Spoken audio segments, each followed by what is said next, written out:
or just good blocking? Was that moan from joy or mocking? The towel stayed on, but the tension was thick. Was it sexy or just a camera trick? From kisses to caresses, we're breaking down the yeses. Faking it with Ariel and Morgan. Hi, I'm Ariel Lee Cohen, Hey, I'm Morgan Smith. and we're the hosts of Faking It with Ariel and Morgan. We're two intimacy coordinators here to talk about the spicy scenes you see in film and TV. Yeah, and we have a holiday episode part 2. Holiday part 2. What? I have my little, I'm going to call it a sapphic bow, a sapphic holiday bow. Yes, I love a sapphic bow. And I love your sweater, the return of sapphic sweater, and I'm on board. Thank you Yes. so much. All right, well, we're going to start with Hot Off the Set, where we share on-set stories with all identifying details, such as names, places, and project titles, changed for privacy. Then in scene work, we'll watch an intimacy scene in real time and rate it using our Spice Scale, scoring it across 3 key categories and giving it a final letter grade. We'll have notes and links in our caption in case you want to watch the scene yourself. After that, in Position to Know, we'll answer common questions we get about our work. So let's kick it off with Hot Off the Set! Oh my God, that was gorgeous. Thank you. Yeah. I have a little cold, so we're working with what we have. You'd never know it. Oh, I have a story. It's for a production I'm in the middle of now. Okay. So it's like, I don't know how it's going to turn out, but I think it'll be okay. There was a miscommunication issue recently during my director call. There was some confusion over what the actors were going to wear in the scene. So the director said, I want to imply nudity for the actors. Mhm. And I said, okay, great. What is camera going to see? And she's like, oh, well, the actors are going to be wearing nude underwear. And I said, great, and I'll handle that with wardrobe, no problem. But what is camera going to see? And she's like, no, I want camera to see the nude undergarments. And I said, can you clarify a little bit more of what are you trying to convey to the audience in implying nudity but showing nude underwear? And she was like, well, I think it would be sexy to see the nude underwear because it would make people think of what they would look like under it. Kind of would remind me more of like a Ken doll. That's what I was energy. thinking. It is sexier to use the imagination to think about what something could look like more so than trying to show it. So if you want to imply nudity, show a sexy little clavicle, show a sexy little thigh grip. We don't need to see, I think, the modesty garments in order for the audience to understand what we're looking at. Because I think we don't need to like spell it out in such a way. I understand what the director was thinking, but I thought it was just like an interesting conversation to be had. Another option would have been, okay, so do you want to just go like as far down the pelvis as we can before we would start to see where pubic hair would be? So we just have, The V. the V, as it's Yeah. medically called. The V. Yes, It's like, do That's you want the to... medical term. Yeah. Do you want to just do like what we were doing in middle school with our lowrider jeans, where it's like, how low can we possibly go before But then this I shows want to see everything? that underwear right Got up it. there. I want to see that thong. Just like a little whale tail. Ultimately, the director and I talked about, all right, I'm going to bring all options to the actors and we're going to see what they're most comfortable with. If they would rather imply nudity, wear lingerie and have the lingerie in the scene, wear full clothing. And I'll just present all options for the actors and see what they would like to do. And then from there, she and I will discuss options. It was an interesting conversation. It's also so funny to me because like modesty garments are famously not sexy to most people. No. I don't want to yuck No. anybody's yum because they're not designed to be sexy. They're designed to hide. So yeah, you would have like a weird Ken doll situation, which isn't the story. We're in the flesh tone zone. Oh, I like that. Oh, I want a t-shirt that says the flesh tone zone. That's Yes, really the good. flesh tone zone. I'll wear it to set. That actually reminds me of a project I worked on. I was working on a sci-fi short where the character was meant to look like this mythical creature, and the director's take on this mythical creature was to make them anatomically androgynous. And so they Mm. cast a female body actor. They were going to be in a onesie, but they wanted a bulge at the crotch. And their reference was this Marilyn Manson cover from the 90s. I don't know if you remember, where it looks like he's naked and he actually has a Ken doll situation. This is the reference image for what Yes. you've got. Okay, so the album cover for Mechanical Animals. Okay. Yeah. And because this was a lower budget project, I was tasked with sourcing the bulge. So this was another trip to Dick's Sporting Goods. And I got... Oh my God, I love your trips to Dick's. Yep. I have a membership there now. I'm earning my points. And so I just got a small sports cup and we glued it on to the actor's underwear. Is that your hot off the set as well? Yeah, that'll be my Okay, hot off the great. set. Why Love. not? I think it's a scene work moment. All right. For our second holiday episode, we are going to watch a Christmas classic, Eyes Wide Shut. Yeah. Obviously, a Christmas classic. On the same lines as Home Alone. Just as memorable, just as iconic 90s Christmas movie. In case our Venetian masks didn't totally give it away. Of course. It's not like I knew what we were watching or anything. No, there was no preparation whatsoever. This is just what I wear, darling. This is just my life. So, some context in case there are people who are not familiar with Eyes Wide Shut. This is the 1999 Stanley Kubrick classic.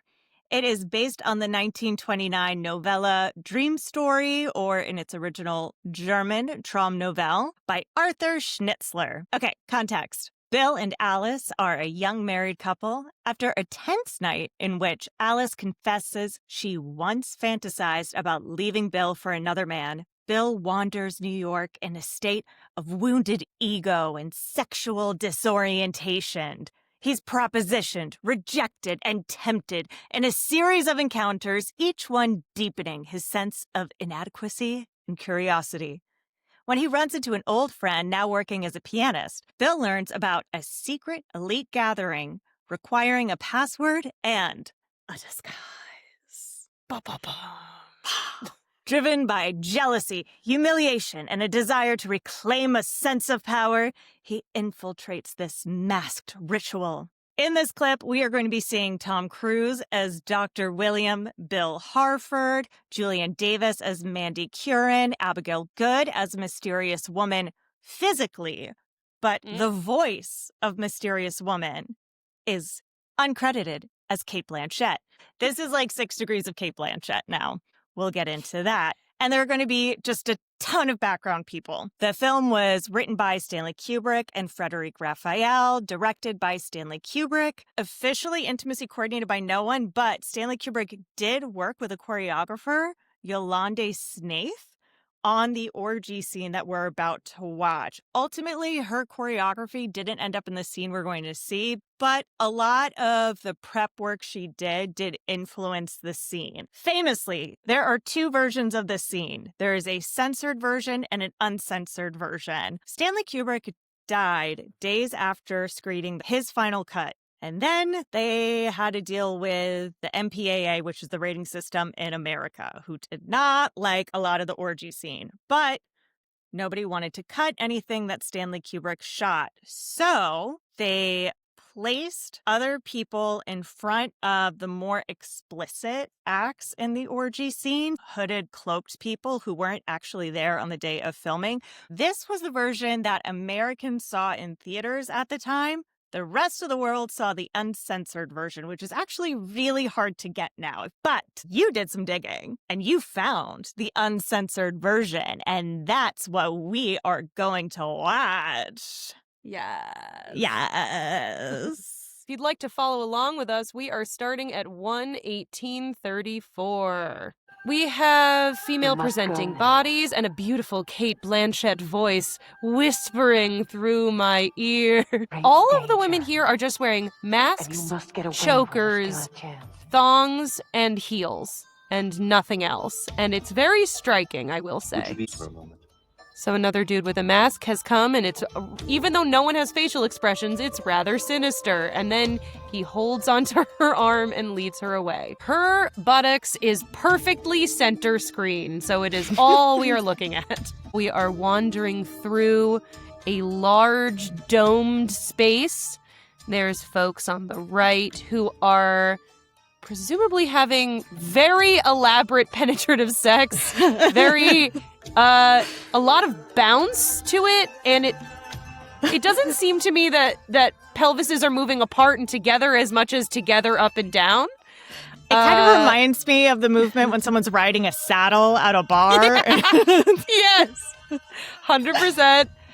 We have another group having sex on top of a table. It's not beautiful, but it's fine. Now we have a little orgy moment. So we have masks simulating oral sex, which is interesting because the masks are not touching anywhere near the genitalia. They are simulating in a way that you and I might choreograph someone to simulate. So if you've ever wondered what's happening, it looks similar to this.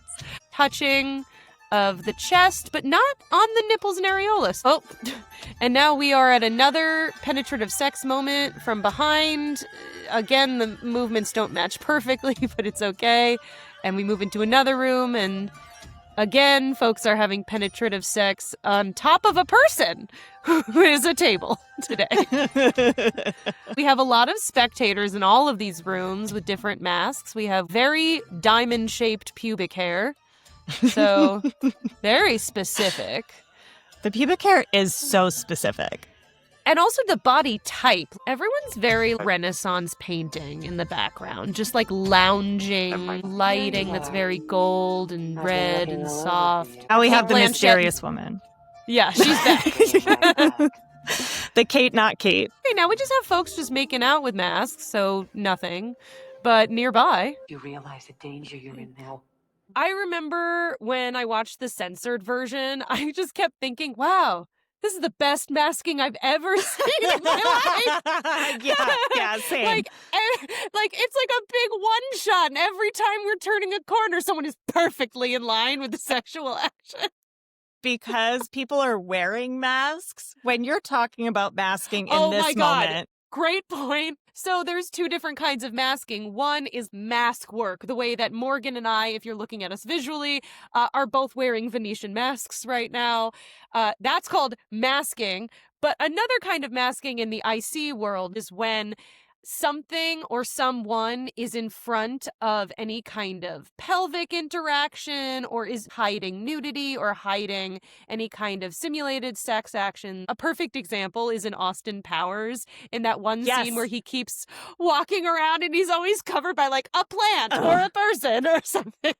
Austin Powers actually references this scene. That scene where the objects are covering, like, where his penis would be showing or where the girl's breast would be showing was actually inspired by the masking, like the hiding work that was done in post on the censored version of this scene. What? Yeah. That's crazy. Yeah. That crazy, is nuts. right? Yeah. Oh my God.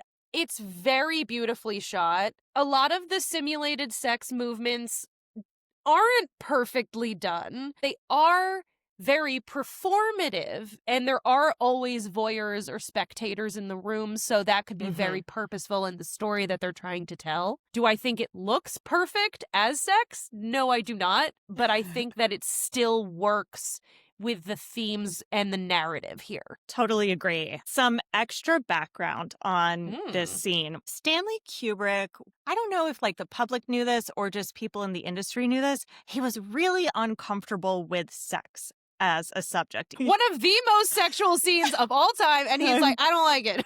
I'm not Well, into it. Wanted to explore sexual relations, especially the relationship dynamic between the husband and wife in this movie. But he was very uncomfortable with this scene and, in fact, kept pushing it off. So this is the last thing they shot. They had hired all of the models to be the women.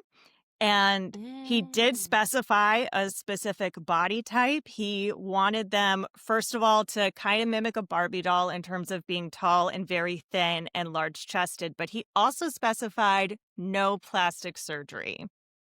Oh. We've alluded to this being a long shoot. Stanley Kubrick was famous for doing 20 plus takes on basically every shot. This actually won the Guinness World Record for the longest continuous film shoot. It was originally set to be a 3-month-long shoot. It took 400 days. The longest continuous stretch was for 46 straight weeks, and they were all night shoots. Oh my God. Yes. These So poor people. I know.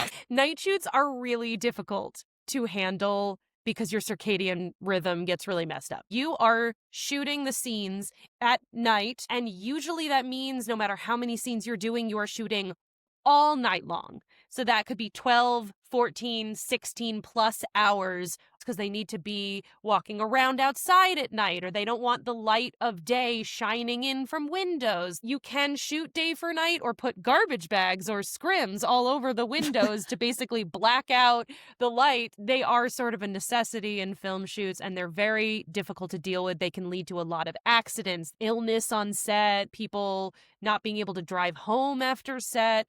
Although, if you do a certain amount of night shoots in a row, you eventually get used to it and just kind of work like graveyard shift style. Stanley Kubrick is Stanley Kubrick, and his films are heralded as some of the best ever made. And I respect that and accept that, but I also feel that he tortured his actors and crew to a certain extent. And I don't want to ignore that he traumatized people. For sure. I mean, so this was a point in Tom Cruise's career where he was trying to work with all of the great living directors. He had wanted to work with Stanley Kubrick for a while. Finally, this was the right project that came along. But this shoot broke him. I believe specifically he was shooting a scene where he was opening a door, and that's literally all that was happening. And he did 76 takes. Stanley was uncomfortable with the nature of this scene. He kept putting it off. He had the choreographer and all these models hired, and they were working on choreography for months. They were doing contact improv exercises. He didn't want something that he thought was pornographic. He wanted it to be more like a modern dance with the inference of sex, according to Julian Davis. As it started to become more explicit and as time went on, he lost a lot of the models that were hired, either because of scheduling conflicts or because the scene had gotten too explicit and was so different from what they originally agreed to that they left. And that's also why the sex choreographer has credit, but she doesn't have credit because when it got too explicit, she also left because she was like, this isn't really dance anymore. She did contribute a lot to the final product, even if it wasn't exactly what she had been rehearsing. A lot of this information I'm getting from a Vulture article, An Oral History of an Orgy Staging, that scene from Eyes Wide Shut, Stanley Kubrick's divisive final film by Bilge Ebery. You know what I want to talk about before we move on? How would you approach this scene as an intimacy coordinator? Oh my God. With so much prep, 500 years of prep, I would need to reach out to every single background actor and check in about these very specific requests. If anyone has an allergy to paper mache or any kind of adhesives or whatever the masks are made of, not going to work. Including Tom Cruise, including all of the people who are not actively engaged in the physical action of simulated sex or the simulated sex.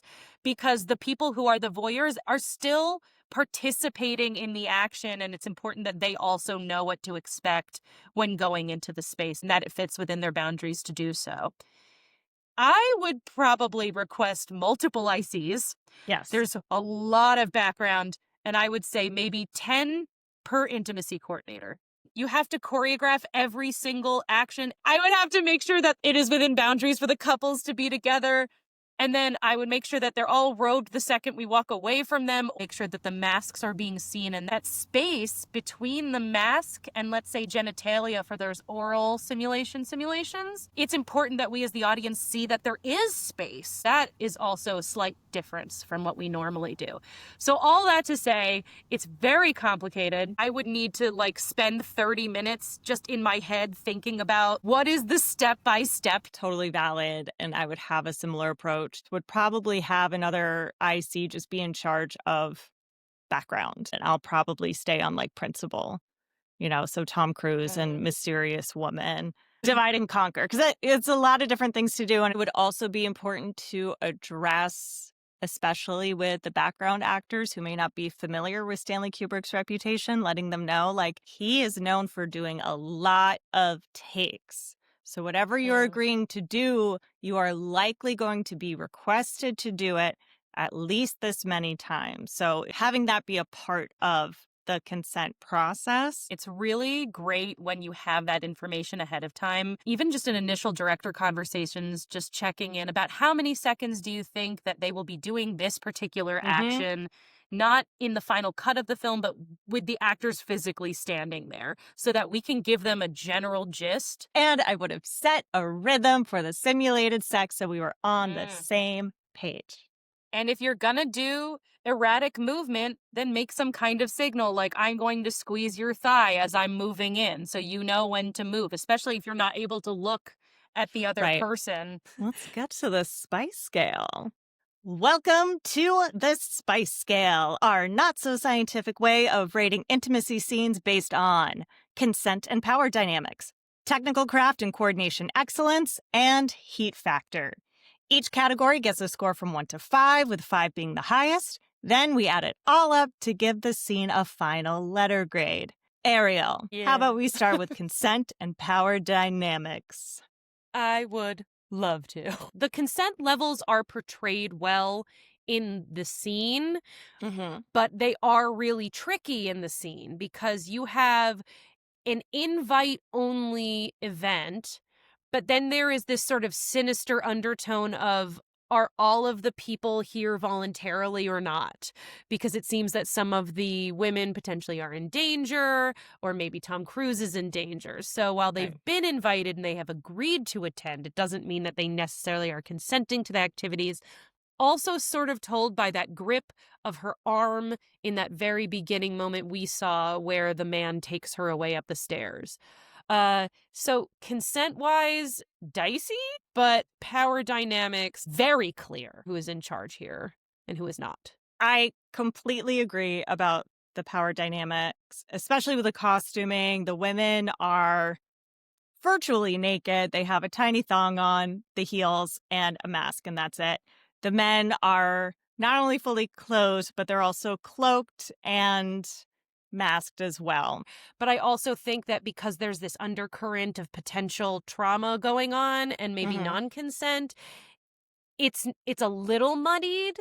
So I kind of want to knock off some points, but I think that also is just a context within the full film as well. A lot of this movie is about mystery and subtlety, and not everything is done very explicitly. So for me, I would do more of a 4 than a 3. I think the power dynamics are so strong through the visual storytelling. So I'm on board for that. Cool. Okay. Technical craft and coordination excellence, the staging, film coverage, modesty protection, choreography, and overall execution of the scene. I don't think it's great, but it's interesting. Yeah. It is really interesting to see simulated sex. The scenes where it's not simulated, where it's just simulated sex, and we are assuming that the folks on screen are having penetrative sex. They are a little too big. They're a little too Yeah. dancey. The pelvises really aren't matching rhythm-wise, kind of across the board. But the nudity is portrayed so beautifully, like in the background. Particularly that orgy moment is really interesting to look at because you have all these voyeurs standing around and watching them, so maybe it would be a little bigger. As an intimacy professional and based on my research, sex parties are a little bit like that, where people are like performing a little extra big for everybody For else sure. watching, but their pelvises don't match up, and that for me is taking like a lot out of it. There's a woman who's supposed to be getting penetrated by a guy, and I'm like, their pelvises aren't connecting at all. So either he's a very lucky man or something's off. And I don't know this. I couldn't find this in the research at all. But I have a feeling that's because Stanley was so uncomfortable with the scene, so was probably having a hard time giving more specific direction.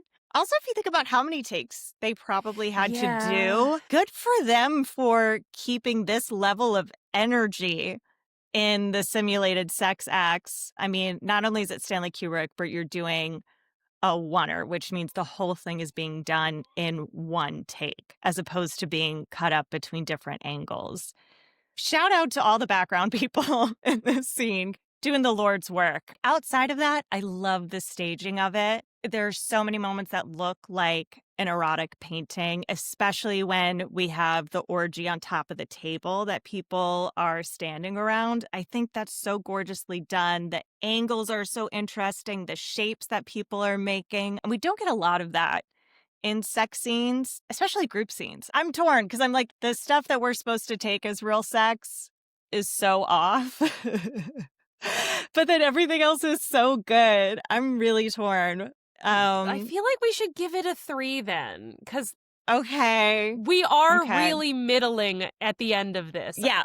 Okay. I can do a 3. Which brings us to heat factor, the level of erotic charge or sexual tension in the scene. For me, it would be a 5. It's It's so interesting that you say that. I know. Continue. I know. I feel like we're going to disagree about this. I think we are. Here's why it's a 5. There's so much buildup to this moment throughout the movie. The buildup to what this party is, what's going on, what is this society. We see a whole ritual. Like, there's so much that happens. It's not like he walks into the mansion and then we just walk into the orgy. Like, there's so much that happens beforehand. It's really living in the perspective of a voyeur. And I think it's doing that really well. Even if you're not someone who is a voyeur, you can appreciate the hotness of what's happening here. So I would give it a 5. But you feel differently. I wanna give it a different number. It is a 2 or a 3 for me. Why? I don't find it sexually charged at all. I think because of the masks and the anonymity of it, because the sexual moments are so aggressive and performative, the nudity is so similar across the board. I think he really did want to just make paintings. I am Tom Cruise in this scene, and I feel like he is just wandering from room to room like a man who's just wandering a mall, and he's just like, oh, look, a store, oh, look, another store. And it's just like, I don't feel like now don't get me wrong, I think that feels there like is blasphemy. Okay, there is a sensuality to it that I see and respect. And I think that in particular, that little orgy moment where the 3 women are on the chairs on the platform and they're touching each other, there's a sensuality to that. I think it just comes down to the fact that I don't know how many people are actually in the world of this film, in the world of the scene, getting satisfaction from these moments. There's no real moaning. There's no real sound. There's no body shakes. I don't see pleasure as much as I see movement. I feel you a bit on that last point. seems to be a popular orgy secret society. So I don't think these like incredibly powerful men would be there if it wasn't satisfying. Perhaps it is the hottest of takes. Who's to say?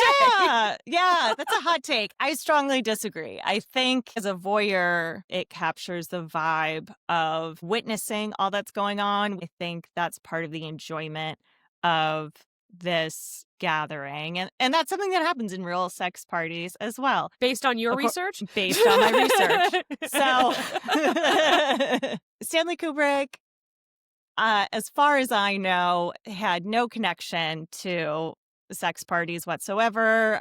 He asked someone to try to research them. I don't know how much research was done into them other than looking at pieces of art.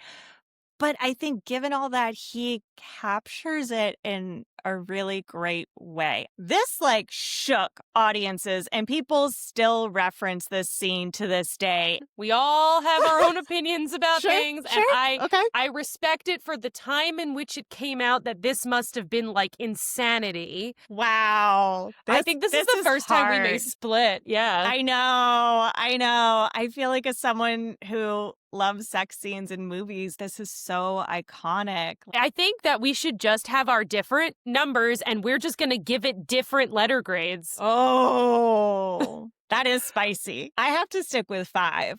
So hot. So Morgan's letter grade is a B. Woo! I'm going to give it a respectable 3, which lands me at a D. Wow. Shots fired. I know. And for a scene I enjoyed, like the ranking system is flawed. No, it's perfect. I don't know what you're talking about. Right. This is science. It's a perfect system that no one has ever questioned us on. Ooh, oh my God. I'd be so curious to hear like what listeners would think if they were to score the scene. This is your opportunity. Tell us what you think. Censored or uncensored version, whatever you can get your hands on. Do you think Stanley Kubrick might have also been demi or ace? Yes. Yes, I do. Because I feel like he looks at this and is like, how non-sexual can we make this sexual scene? When I look at it, I'm not seeing sex. I'm seeing movement and passion, and maybe these people are under duress. It's hard to tell. And it's not to say that there's no sensuality and that there's no sexuality to it. I've rated things high on the heat factor scale, even being demisexual, but I think he just so deeply wanted painting, commedia dell'arte to an extent, but not those characters. He wanted it to just be visually stunning, and that's it. It's gonna kill me if I don't mention that it's technically Venetian masks and not commedia dell'arte. I'm so sorry. I'm sorry to be the but actually person. But actually, I'm too much of a nerd. I'm too much of a nerd to let that go. I'm so sorry. How fucking dare you? There's a website called Cult Nation, and I don't know what the reality of this is at all, so take it with the largest of grains of salt. But it says, some believe Kubrick was murdered because the film was essentially an expose of the secretive world of sex orgies in the upper echelon of old boys networks where billionaire bankers, media moguls, and royalty alike engage in anything from gay sex to pedophilia to the murder of children, and that the film was recut as a form of damage control before it was eventually released, because he died only 6 days after. He was also old. He was also And it was a old. very stressful shoot. It was a very stressful shoot. Don't get me wrong. Do Yeah. I think that it's the Illuminati, Epstein Island and all that? I mean, these places do exist. Yeah, this film is definitely making a reference to the Illuminati. Parties exist, right? There are a lot of different spaces that host sex parties or kink parties, and some are geared towards specific groups of people. So that is a real thing that he's touching on. And if you exist, don't murder us. Yeah, you're the best. Congratulations on your extreme levels of power. We are at our final segment, Position to Know, where we'll answer common questions we get about our work. Ariel, I believe we have our first audience question? We do. Audience member and listener Mike has asked, are there any male intimacy coordinators? And if so, around what is the percentage? I get this question a lot, actually. There are male intimacy coordinators. There are not a lot percentage-wise. Intimacy coordinators are mostly female identifying or AFAB people. But yeah, they exist. I know one who said that it was difficult for him to get work because of the presumption that we're there for the female actors and assuming that they would immediately be more comfortable with female-bodied intimacy coordinator. So I know that there is that bias. There are a lot that are immensely qualified. I was taught by some great male intimacy coordinators who are really talented. My mentor was Marcus Watson, who is an amazing intimacy coordinator and has worked on American Horror Story, as well as many, many, many other amazing works. There is a place for intimacy coordinators who are male, and I would love it if more men chose this profession. Dahmer had a male intimacy coordinator because you're dealing with the male psyche, you're dealing with homosexual sex. Maybe they feel more comfortable with a male intimacy coordinator. I do see that it would be harder for them. There's always space. I would love more opinions, and I would love more eyes on the choreo because they're going to come at it from a different perspective, and I think that's really valuable. Thanks, Mike, for your question. Yeah, thank you, Mike. And if you have a question that you would like to ask an intimacy coordinator, you can email us at fakingitthepod@gmail.com, and we might just answer your question in a future episode. Before we jump out of here, do you have anything to plug?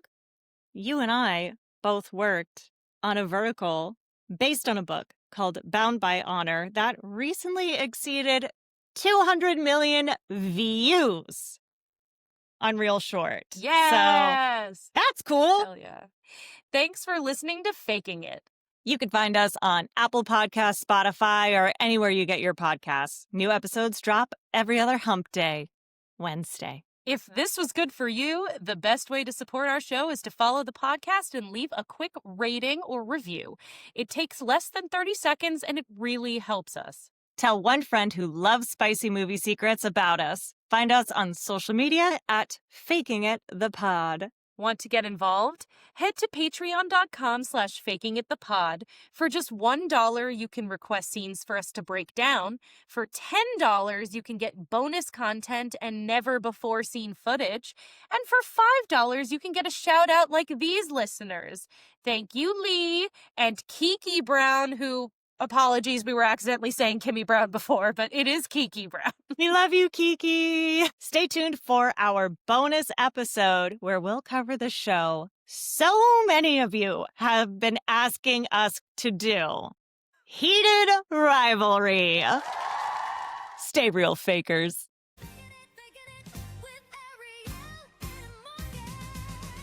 Faking It with Ariel and Morgan is produced independently by Ariel Lee Cohen and Morgan Smith, edited by Ariel, and social media and branding by Morgan.